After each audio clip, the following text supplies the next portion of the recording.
اللهم صل على سيدنا محمد يا رب صل كثيرا كثيرا وداعيا إلى الله بإذنه وسراجا منيرا.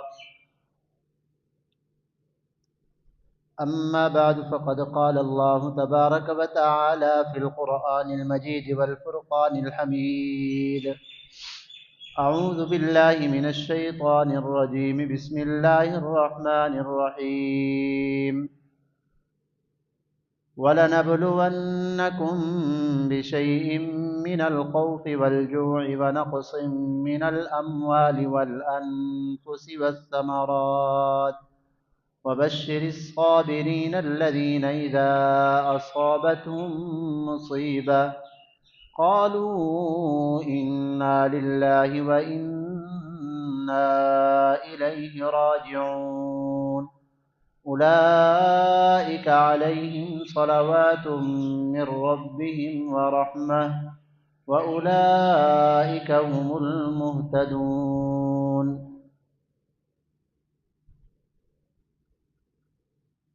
أما بعد فقد قال النبي صلى الله عليه وسلم: الدنيا سجن المؤمن وجنة الكافر، أو كما قال النبي صلى الله عليه وسلم: صدق الله وصدق رسوله النبي الكريم، ونحن على ذلك لمن الشاهدين والشاكرين. سبحان الله الحمد لله رب العالمین. سب حضرات ایک مرتبہ درود شریف پڑھ. اللہم صلی علی محمد وعلی آل محمد كما صليت على إبراهيم وعلى آل إبراهيم إنك حميد مجيد. اللهم بارك على محمد وعلى آل محمد كما باركت على إبراهيم وعلى آل إبراهيم إنك حميد مجيد. اللهم صل على سيدنا ومولانا محمد وعلى آل سيدنا ومولانا محمد كلما ذكره الذاكرون وكلما غفل عن ذكره الغافلون. اللهم صل على محمد كما يليق بشانه. عزیزان محترم،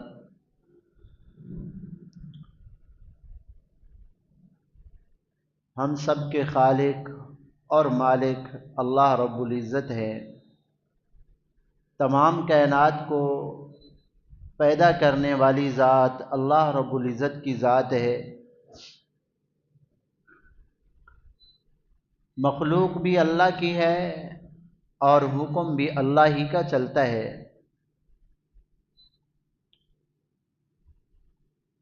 اس دنیا کے اندر جتنی بھی انبیاء علیہم الصلاۃ والتسلیمات تشریف لائے ہیں، انہوں نے انسانوں کو آ کر اللہ تعالی کا تعارف کرایا، پہچان کرائی کہ اللہ کے لیے جینا مرنا کیسا ہے، اللہ تعالی کے لیے جان مال کیسے قربان کرنا ہوتا ہے. کیونکہ ہم سب کے خالق اور مالک اللہ رب العزت ہے، تو دنیا کے اندر ہم آئے ہی اسی لیے ہے کہ اپنے مالک کو پہچانیں، اپنے اللہ کو راضی کریں. دنیا میں ہمارے آنے کا مقصد صرف اللہ رب العزت کو راضی کرنا ہے. قل ان صلاتي ونسكي ومحياي ومماتي لله رب العالمین. کہہ دو ان صلاتی و نسکی، میری نماز، میری قربانی، میرے بدنی اعمال اور میرے مالی جو ہے نا اعمال اور عبادات، صرف قربانی نماز نہیں ہے مراد. بدنی عبادات میں سب سے اہم عبادت نماز ہے، اور مالی عبادات میں زکوٰۃ اور قربانی آ جاتی ہے.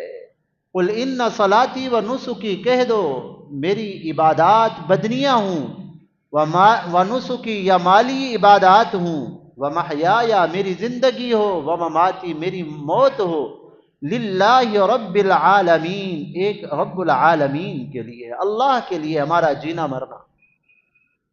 یہی چیز سمجھانے کے لیے حضرات انبیاء علیہ السلام تشریف لاتے ہیں کہ ہمارا جینا اور ہمارا مرنا، ہماری زندگی کا مقصد، ہمارے زندہ رہنے کا مقصد، زندہ رہیں تو اپنے خالق کو پہچانیں، اپنے مالک کو پہچانیں،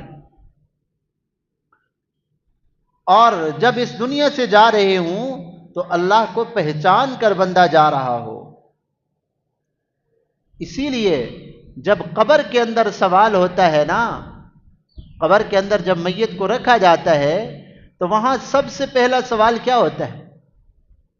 من ربک، جس ذات نے تمہیں پیدا کیا تھا، تمہاری ایک ایک ضرورت کو پورا کیا تھا، کھانے پینے کی ضروریات، رہنے سہنے کی ضروریات، ہمارا جسم کا ایک ایک روواں اللہ تعالی کا محتاج ہے، ایک ایک روواں ہمارا اللہ تعالی کا محتاج ہے۔ یہ احساس دنیا کے اندر ہم نے پیدا کرنا ہے کہ ہم اللہ کے محتاج ہیں۔ اللہ کی بے شمار نعمتیں ہیں، وَإِن تَعُدُّوا نِعْمَةَ اللَّهِ، اگر تم اللہ کی نعمتوں کو شمار کرنے لگو تو تم اللہ کی نعمتوں کو گن بھی نہیں سکتے۔ ہارون رشید بہت بڑا بادشاہ گزرا ہے، ایک مرتبہ پانی پینے لگا تو ایک بزرگ نے اس کا ہاتھ پکڑا، ہارون رشید ٹھہر جاؤ۔ اس نے کہا کیا ہے سائیں؟ تو فرمایا دیکھو تمہیں پیاس لگی ہے نا، اگر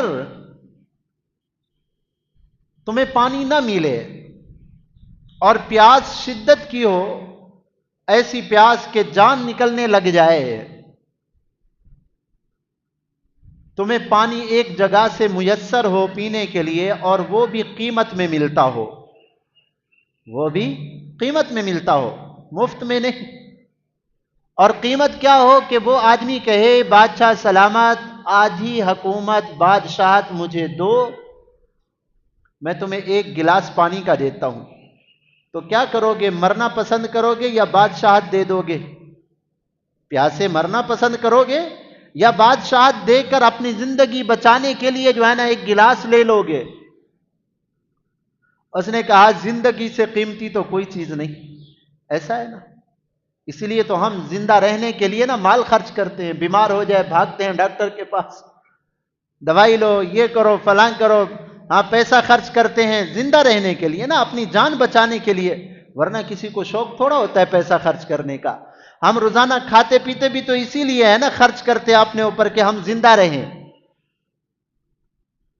تو بادشاہ اگر تمہیں پانی ملے آدھی بادشاہت کے بدلے ایک گلاس تو کیا کرو گے؟ اس نے کہا جی زندگی سے تو قیمتی نہیں ہے نا بادشاہت، میں وہ پانی خرید لوں گا۔ اور میں اب یہ احساس پیدا کرو کہ یہ جو میں نعمت استعمال کر رہا ہوں نا اللہ تعالیٰ کی، پانی کس کا پیدا کیا ہوا؟ اللہ کا پیدا کیا ہوا۔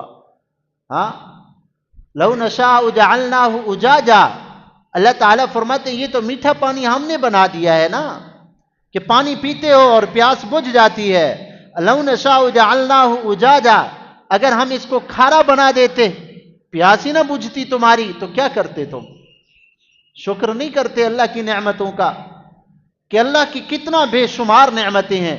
تو فرمایا بزرگ نے ہارون رشید یہ احساس کہ میں اللہ کی کتنی بڑی نعمت کو استعمال کر رہا ہوں، اللہ کا میرے اوپر کتنا بڑا احسان ہے۔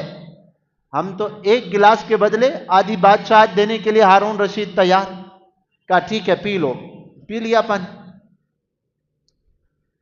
اور پھر جب گلاس رکھنے لگا فرمایا ابھی ٹھہرو، یہ جو پانی اندر گیا ہے نا سارا پانی تو جسم کو نہیں لگے گا نا، کچھ اب اللہ نے اندر ایسی مشینری فٹ کی ہے جو خراب ذرات ہوتے ہیں نا پانی کے، وہ گردوں کے ذریعے واش ہو کے مثانے کے ذریعے باہر پیشاب کی صورت میں نکل جاتے ہیں۔ یہ بھی تو پانی ہوتا ہے، اور کہاں سے آتا ہے؟ کہا اگر یہ جو پانی آپ نے پیا ہے اگر یہ اندر رہ جائے اللہ اپنے نظام کو روک دیں کہ نہیں واش نہیں کرنے، صاف صفائی نہیں کرنی، زہریلے مادے رہ جائیں اندر، اور کوئی حکیم آئے اور تمہیں تکلیف ہو، وہ پانی تمہیں تکلیف دے رہا ہو، اور کوئی حکیم کہے میں یہ زہریلا پانی باہر نکالوں گا لیکن آدھی بادشاہت لوں گا، تو کیا کرو گے؟ کہا زندگی سے بہتر تو کوئی چیز نہیں ہے، دے دوں گا۔ میں بادشاہت جو اللہ نے تمہیں اتنا بڑی بادشاہت دی ہے، اللہ کی اسی ایک نعمت کا بھی مقابلہ نہیں کر سکتے۔ ہم روزانہ کتنا اللہ کی نعمتیں استعمال کر رہے ہیں، کبھی یہ دل میں احساس پیدا ہوا ہمارے اندر؟ سر سے لے کر پاؤں تک یہ جسم کس کا دیا ہوا ہے؟ اللہ رب العزت کا دیا ہوا ہے۔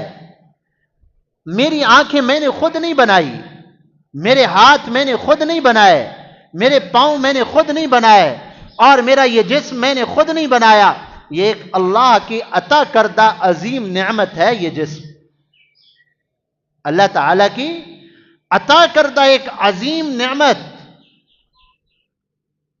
ایک بابا جی کو آکسیجن لگا، ابھی کی بات ہے، سعودی عرب کے اندر 24 گھنٹے، اور 24 گھنٹے کے بعد سانس بحال ہوئی، ٹھیک ہوا، اور جب جانے لگا تو ڈاکٹروں نے کہا بابا جی یہ 24 گھنٹے وہ آکسیجن لگا ہے آپ کو تو اس کا بل اتنا بنتا ہے، دے دو۔ تو اس کی آنکھوں میں آنسو آ گئے، رونے لگا۔ تو انہوں نے کہا ڈاکٹروں نے بابا جی کیا آپ کے پاس پیسہ نہیں ہے؟ کہا بہت ہے پیسہ۔ کہا پھر دل نہیں کرتا خرچ کرنے کو؟ کہا دل بھی کر رہا ہے، پھر روتے کیوں ہو؟ کہا دیکھو مصنوعی آدمی کو آکسیجن دیا گیا، مصنوعی مشین کے ذریعے دیا گیا، اور اس کی قیمت 24 گھنٹے دیا گیا، اس کی قیمت ہزاروں روپیہ بنی ہے۔ میں پیدا ہونے سے لے کر آج تک اس آکسیجن کو جو اللہ نے پیدا کیا ہے بغیر کسی تکلیف کے میں سانس لے رہا ہوں، اور گرم ہوا زہریلی ہوا باہر نکال رہا ہوں، باہر کی پرفضا اور اچھی ہوا اندر لے کے جا رہا ہوں، میرا سانس آرام سے آ جا رہا ہے۔ میرے اللہ نے میرے لیے کوئی بل مقرر نہیں کیا، تم اتنا زندگی گزار کے آؤ، میری یہ نعمت استعمال کر کے آؤ، اب بل ادا کرو۔ اللہ کی اس نعمت کو میں مفت میں استعمال کر رہا ہوں۔ یہ احساس کہ میرے اوپر میرے اللہ کی کتنی نعمتیں ہیں، ہم صرف عجیب بات ہے، ہم صرف پیسے کو نعمت سمجھتے ہیں، بس پیسہ مل گیا تو نعمت ہے، پیسہ نہ ملا تو گھوڑا رول گئے مر گئے، یہ نعمت ہے۔ اللہ نے جو جسمانی نعمتیں دی ہیں، آنکھ کو اللہ نے کیسا بنایا، ماں کو بھی پتہ نہیں ہے، باپ کو بھی پتہ نہیں ہے کہ کیسے اندر تیار ہو رہا ہے بچہ ہمارا۔ اللہ کیسے اندھیریوں کے اندر رکھ کر، آج دنیا کا کوئی مکینک جو ہے، کوئی کاریگر اندھیرے کے اندر مشینری تیار نہیں کر سکتا۔ اللہ تعالیٰ 3-4 اندھیروں کے اندر، رات کی تاریکی، ماں کے پیٹ کا اندھیرا اور رحم کا اندھیرا، پتہ نہیں کہاں کہاں اللہ تعالیٰ ایک ایک مشینری ایسی بے مثال پیدا کر رہے ہیں کہ دنیا والے اس کے بنانے سے عاجز ہیں۔ حضرت مفتی تقی صاحب دامت برکاتہم العالیہ فرماتے میں نے ایک ڈاکٹر سے کہا بھائی تم کہتے ہو آج سائنس کا دور ہے، آج سائنس کا دور ہے اور سائنس ڈاکٹری نے بڑی ترقی کی ہے، تم یہ گردہ کیوں نہیں بناتے بندے کا؟ فٹ کر دو نا بندے، مصنوعی چیزیں بنا رہے ہیں، یہ گردہ کیوں نہیں بناتے؟ اس نے کہا حضرت پہلے تو ہمارے پاس اتنا گنجائش ہی نہیں اور ہمارے ڈاکٹروں کو اتنا سمجھ ہی نہیں، آج دنیا کے اندر سائنس اس تک پہنچی نہیں کہ گردے کو اندر اللہ نے جو باریک چھلنیاں اور مشینیں لگائی ہیں یہ ایجاد کر سکے، اور پھر ہر انسان کے گردے کو اللہ نے گویا کہ ایک عقل دی ہے، کتنا پانی رکھنا ہے جسم کے اندر اور کتنے کو واش کر کے ادھر بھیجنا ہے، ہر آدمی کے گردے کا الگ حساب ہے، یہ عقل گردے کے اندر اللہ نے رکھی ہے،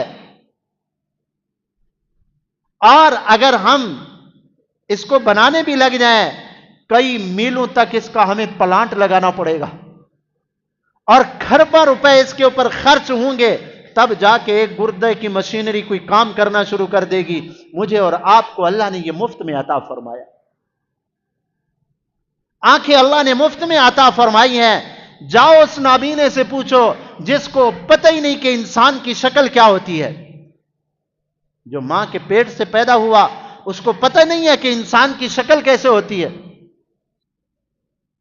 ہاں ہاتھ لگا کے پتہ تو چل جائے گا یہ ایسی آنکھیں کھڑی ہیں، یہاں ناک کھڑا ہے، منہ ایسا ہے، اتنا تو محسوس ہوگا، لیکن اللہ نے بنایا کیسا ہے، اس کا کیا نظام ہے، آنکھ کی کیا بناوٹ ہے، کیسے آنکھ کے اندر اللہ نے سفیدی اور جو ہے نا سیاہی کو رکھا ہے، آنکھ کھلتی کیسے ہے خود بخود، اور آنکھ بند کیسے ہوتی ہے، پاؤں کو اللہ نے کیسے بنایا، انسان کا جسم کیسے بنایا۔ کسی نابینے سے جا کر پوچھو کہ تمہیں پتہ ہے کہ یہ کیسی اللہ کی نعمتیں ہیں، انسانی شکل کیا ہوتی ہے، اس کو یہ تک معلوم نہیں ہے۔ مجھے اور آپ کو اللہ نے یہ آنکھیں مفت کے اندر عطا فرمائی ہیں، کیا اس کا حساب نہیں ہوگا؟ پکڑنے کی طاقت اللہ نے مجھے اور آپ کو دی ہے۔ اللہ کی قسم اگر اللہ تعالی ہاتھ کی طاقت کو لے لیں تو انسان ایک لقمہ اور ایک گھونٹ بھی نہیں پی سکتا، ایک لقمہ بھی اپنے منہ تک نہیں اٹھا سکتا۔ جاؤ فالج کے مریض سے پوچھو، ہاتھ اسی طرح کھڑے ہوئے ہیں، سارا کچھ اسی طرح ہے، لیکن اللہ کا حکم آ گیا کہ حرکت نہیں کرنی، اسی طرح عضو ہے لیکن ایک گھونٹ بھی اپنے منہ تک نہیں لے جا سکتا۔ ابھی بھی ہم کہتے ہیں کہ اللہ نے ہمیں کیا دیا ہے، سر سے لے کر پاؤں تک بالوں کے نظام کو دیکھو، انسان کے اندر اور باہر کے نظام کو دیکھو، اللہ کی کتنا بے شمار نعمتیں ہیں۔ یہ تو ایسی مشینری ہے، اللہ نے ایسا عضو انسان کو دیا۔ دل کی مثال دیکھو، دل کو اللہ نے کیسے بنایا، سبحان اللہ۔ ہم رات کو سو جاتے ہیں، ہمارا معدہ اپنا کام کر رہا ہے، جگر گردے اپنا کام کر رہے ہیں، دل اپنا کام کر رہا ہے، 24 گھنٹوں کے اندر کئی لاکھ مرتبہ دل دھڑکتا ہے، ایسے کئی لاکھ مرتبہ، اور ہم چاہیں نہ چاہیں یہ نظام چل رہا ہے۔ اور اٹیک کیا ہوتا ہے، یہی تو ہے کہ دل نے حرکت چھوڑی تھوڑی سی، انسان کلڈی ہو گیا، بس اٹیک ہو گیا جی۔ اچھا بھلا انسان کھڑا تھا، بس دل نے تھوڑی سی، اللہ کا حکم آیا حرکت بند کرو تھوڑا سا، تو انسان کو اوقات دکھا دی، تیری اوقات کیا ہے، تو 6 فٹ کا ہے، بڑا طاقتور، جوان، حسین، خوبصورت ہے، ساری طاقتیں تمہارے اندر ہے، ایک جھٹکا تمہیں لگے تو اپنے جسم کو بھی نہیں سنبھال پاتا تو۔ اللہ کی کتنی بڑی نعمتیں ہیں، اور ان سب سے بڑھ کر جو ایمان والی نعمت انبیاء کرام لے کر آتے ہیں، لوگوں کو سمجھاتے ہیں کہ یہ خالق اور مالک کو پہچاننا، یہ ہے انسان کی عزت، یہ ہے انسان کی شرافت، یہ ہے انسان کا مقام، اور یہ ہے انسانیت کہ اپنے اللہ کو پہچانے کہ اللہ کی کتنی نعمتیں ہیں۔ ہم ساری نعمتیں اللہ کی استعمال کر کے، پیدا ہونے سے لے کر اللہ نے کیا کیا ہمیں نعمتیں دکھلائیں، کیا کیا اللہ کی نعمتوں کو ہم نے استعمال کیا۔ اللہ تعالیٰ نے ایسے نہیں فرمایا افلا تشکرون، تمہیں کیا ہو گیا، تم کبھی غور نہیں کرتے، افلا تشکرون، تم شکر نہیں کرتے، شکر گزاری کیوں نہیں کرتے تم؟ اللہ کی نعمتیں اتنا زیادہ ہیں کہ انسان ساری زندگی سر سجدے میں رکھے تو ایک نعمت کا شکریہ ادا نہیں کر سکتا۔ جاؤ اس دمے والے مریض سے پوچھو جو بیچارہ سانس نہیں لے سکتا، آرام سے ہم سو رہے ہیں، چل پھر رہے ہیں، آرام سے سانس آ رہی ہے۔ اسی لیے آقا نے فرمایا نعمتان مغبون فیہما کثیر من الناس الصحت والفراغ، 2 بڑی نعمتیں اللہ نے انسان کو ایسی عطا فرمائی ہیں، اکثر لوگ ان نعمتوں کو جو ہے نا ان کی قدر نہیں کرتے، دھوکے میں رہتے ہیں۔ الصحت، یہ صحت والی نعمت، اللہ نے جو یہ جسم دیا، صحیح سالم چل پھر رہے ہیں، آج اللہ نے ہمیں یہ طاقت دی ہے، 1 نہیں 1000 سجدہ کر رہے ہیں، اللہ کو کر سکتے ہیں، اللہ نے یہ طاقت دی ہے، ابھی مہلت دی ہے۔ کبھی وہ وقت بھی آتا ہے انسان سجدہ کرنا چاہتا ہے لیکن بیماریاں ایسے گھیر لیتی ہیں کہ اس کو توفیق نہیں ہوتی سجدہ کرنے کی۔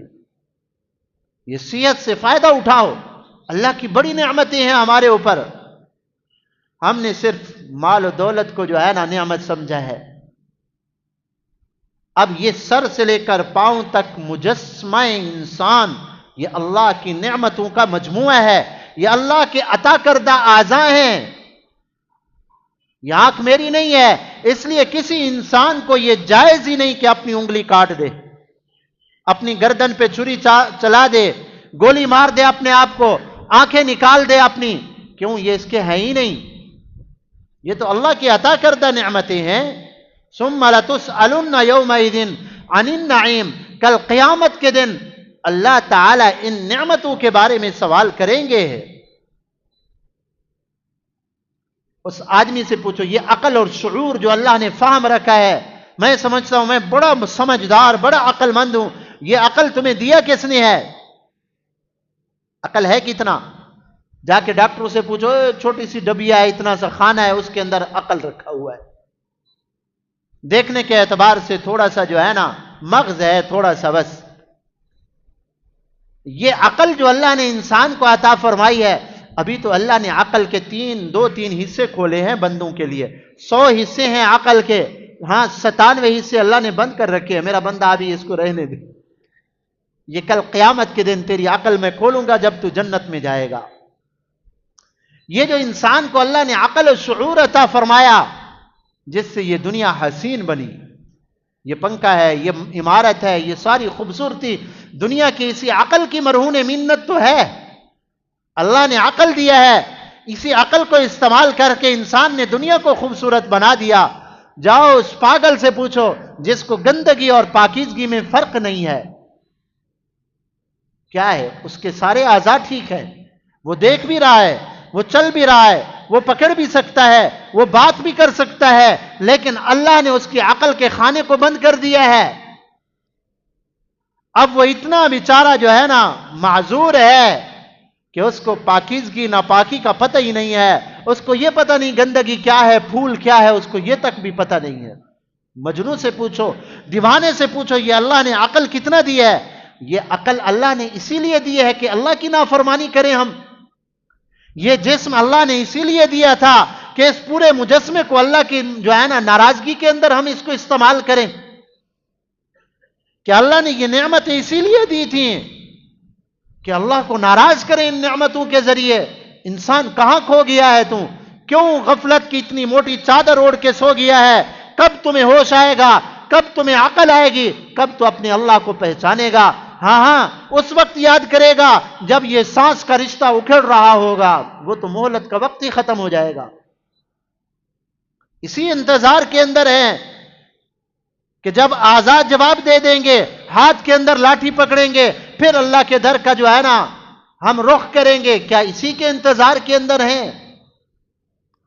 بازار بھرے ہوئے، ملک کا ملک بھرا ہوا، گاؤں کے گاؤں بھرے ہوئے، گھروں کے گھر بھرے ہوئے اللہ کی نافرمانی کے اندر۔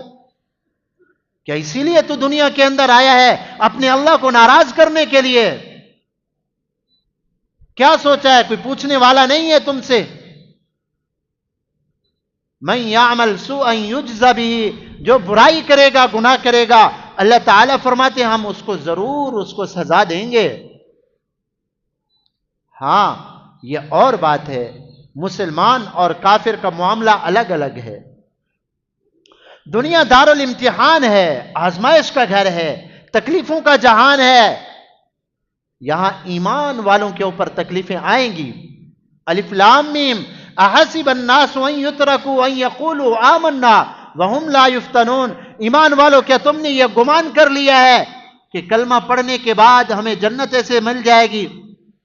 جیسے کہتے ہیں نا جی، پلیٹ کے اندر رکھ کر جو ہے نا جنت تمہیں مل جائے گی۔ کیا تم نے یہ گمان کر لیا ہے کلمہ پڑھنے کے بعد ہمارے اوپر پھول برسیں گے؟ کیا ہماری آزمائش نہیں ہوگی؟ کیا یہ گمان کر لیا؟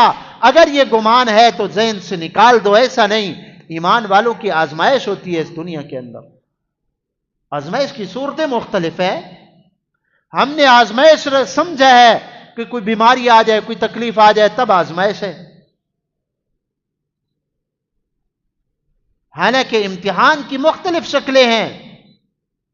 تو مسلمانوں کو اس دنیا کے اندر رہ کر لَتَرْكَبُنَّ طَبَقًا عَنْ طَبَقٍ، درجہ بدرجہ تکلیفیں اٹھا کر اپنے اللہ کو پہچاننا اور اپنے اللہ کو راضی کرنا دنیا کے اندر، یہ ہمارے آنے کا مقصد۔ خوش نصیب انسان ہے جو اپنے اللہ کی معرفت کے اندر لگا ہوا، اللہ کی پہچان کے اندر لگا ہوا، جس نے اپنے اللہ کو پہچانا۔ اس لیے قبر کے اندر جب سوال ہوتا ہے نا تو سب سے یہی ہوتا ہے، تو دنیا میں گیا تھا اپنے اللہ کو پہچاننے کے لیے، اپنے اللہ کو راضی کرنے کے لیے۔ من ربو کا، بتا تو صحیح تمہارا رب کون ہے، کس کو رب بنا کر آئے ہو؟ رب کا معنی پالنے والا، تربیت کرنے والا، ضروریات پوری کرنے والا، اس کو رب کہتے ہیں۔ رب کا معنی ہماری ضروریات پوری کرنے والا، ہماری ہر ضرورت کو پورا کرنے والا۔ بتاؤ تم اپنے رب کو پہچان کے آئے ہو یا نہیں؟ من ربو کا، تمہارا رب کون ہے؟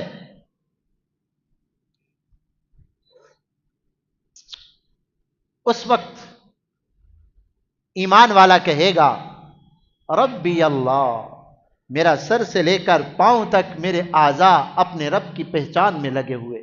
میری آنکھ اللہ کی مرضی کے مطابق اٹھتی تھی، میں نے آنکھ کو غلط استعمال نہیں کیا، جیسے میرے اللہ نے چاہا میں نے اپنے اللہ کے حکم کو پورا کیا۔ میری زبان غلط استعمال نہیں ہوئی، میرے ہاتھ پاؤں غلط استعمال نہیں ہوئے۔ اور آذان ہوتی، جب رب کا اعلان ہوتا اللہ اکبر، میں دوڑ کے آتا تھا دکان کو چھوڑ کر، میں کاروبار کو چھوڑ کے آتا تھا، میرے رب کا بلاوا آ گیا ہے، اللہ اکبر، سب سے بڑی ذات بلا رہی ہے، میں نے اپنے اللہ کو پہچانا تھا۔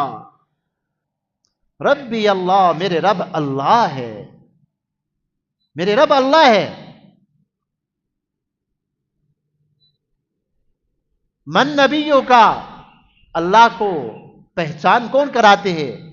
اللہ کی پہچان انبیاء کرانے والے ہیں۔ امام الانبیاء صلی اللہ علیہ وسلم نے آ کر اللہ کی جو ہے نا معرفت پہچان کرائی، اور اللہ کو ہم راضی تب کر سکتے ہیں جب امام الانبیاء صلی اللہ علیہ وسلم کا طریقہ ہمارے اندر ہوگا، آقا کی اتباع ہوگی، تب اللہ راضی ہوں گے۔ اگر آقا کی اتباع نہیں ہے، اللہ کو بندہ راضی کر ہی نہیں سکتا۔ ابھی ہم جمعے کے 2 رکعتیں پڑھیں گے انشاءاللہ، اللہ زندگی رکھے، کیا پتا زندگی کا۔ 2 رکعتیں پڑھیں گے، امام الانبیاء کا طریقہ ہے۔ اگر کوئی آدمی 2 کی بجائے 4 رکعتیں پڑھے کہ زیادہ ثواب حاصل کروں، تو اللہ راضی نہیں ہوں گے، اللہ ناراض ہوں گے کہ میرے محبوب کے طریقے کو تم نے چھوڑ دیا ہے۔ نماز پڑھ رہا ہے بندہ، 2 رکعت اضافہ کر رہا ہے، اس کے اندر دیکھنے کے اعتبار سے قرآن ہی تو پڑھے گا، تسبیحات ہی تو پڑھے گا، لیکن محبوب کا طریقہ نہیں ہے، اللہ ناراض ہو جائیں گے۔ اور ہماری زندگی میں تو ہیں ہی اکثر کافروں کے طریقے، لباس میں، وضاقتہ میں، خوشی غمی کے اندر۔ اب اللہ کو ہم کیسے راضی کریں گے؟ اللہ کیسے راضی ہوں گے؟ شیطان اس موقع کے اوپر آ کر انسان کو، شیطان جو ہے گمراہ کرنے کی کوشش کرتا ہے۔ اللہ تعالیٰ بڑے غفور الرحیم ہے، کوئی مسئلہ نہیں ہے، اللہ تعالیٰ بڑے غفور الرحیم ہے، کوئی مسئلہ نہیں ہے، اپنی مرضی کرتے جاؤ۔ میرے بھائی، یہاں تو اللہ تعالیٰ غفور الرحیم ہونا اللہ کا نظر آتا ہے، اللہ تعالیٰ خیر الرازقین بھی تو ہے نا، خیر الرازقین، بہترین رزق دینے والے بھی تو ہے نا۔ پھر صبح سے لے کر شام تک تم رزق کے پیچھے کیوں مارا پھرتا ہے؟ وہاں اللہ کا رزاق ہونا تمہیں سمجھ نہیں آتا کہ جو رزق ہے اللہ نے لکھ دیا ہے وہ ضرور مل کر رہے گا، یہ تو وعدہ ہے، یہ تو اللہ کا وعدہ ہے، جو تمہارا رزق میں نے لکھا ہے وہ تمہیں ضرور مل کر رہے گا۔ یہاں پھر تو سارا دن کیوں مارا پھرتا ہے، روزی کے پیچھے کیوں جاتا ہے؟ وہاں اللہ کا رازق ہونا، خیر الرازقین ہونا تمہیں سمجھ نہیں آتا۔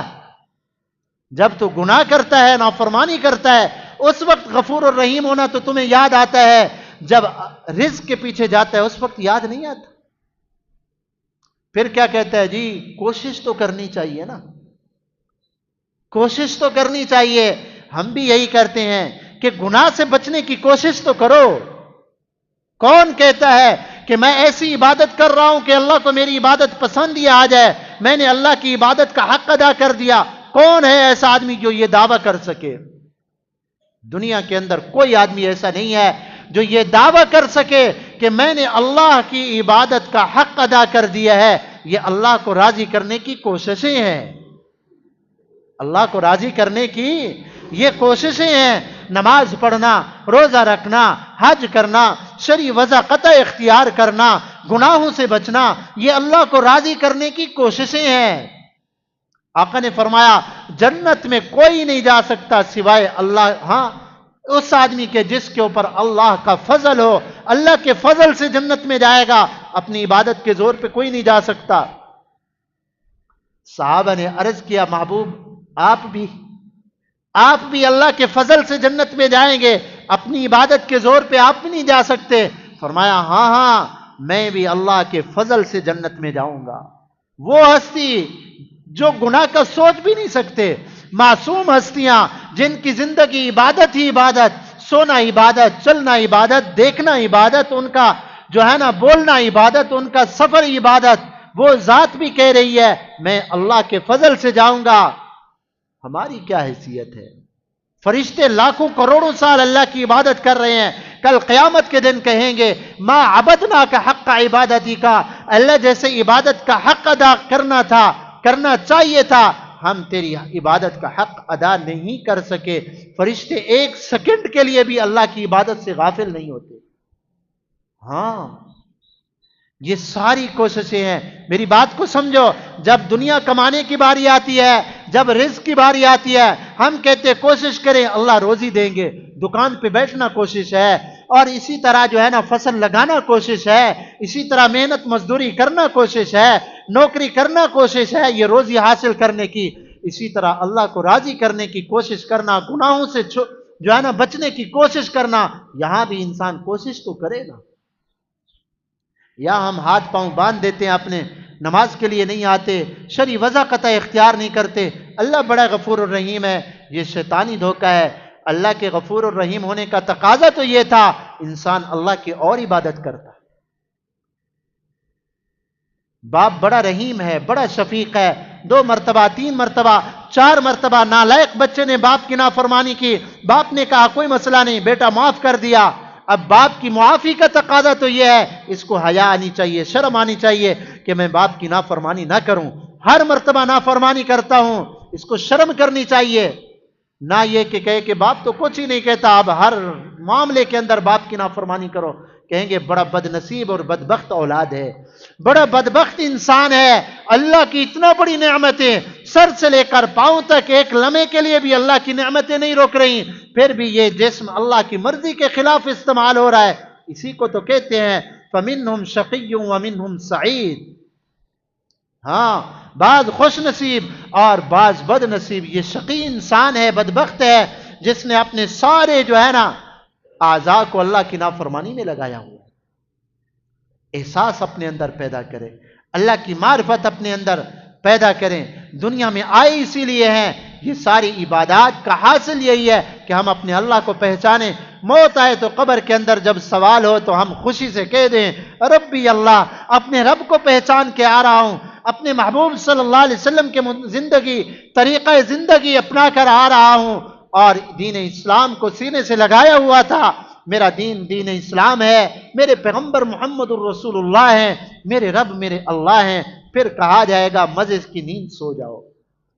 اللہ ہمیں اپنی معرفت، اپنی پہچان نصیب فرمائے، اپنے اندر احساس پیدا فرمائے اللہ تعالی ہمارے اندر کہ ہم اپنے اللہ کو پہچانیں۔ وما علینا الا البلاغ، سنت